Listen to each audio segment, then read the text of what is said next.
It's so important for the world to know because they don't pay enough attention to this conflict. Fighting between Cambodia and Thailand broke out twice in 2025.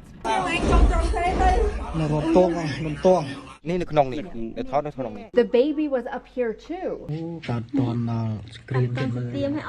It really breaks our soul.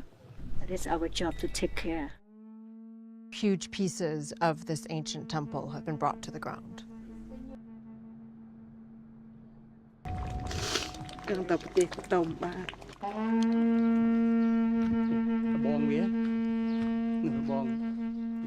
What is it that remains when the sounds of war no longer echo, when screams go silent?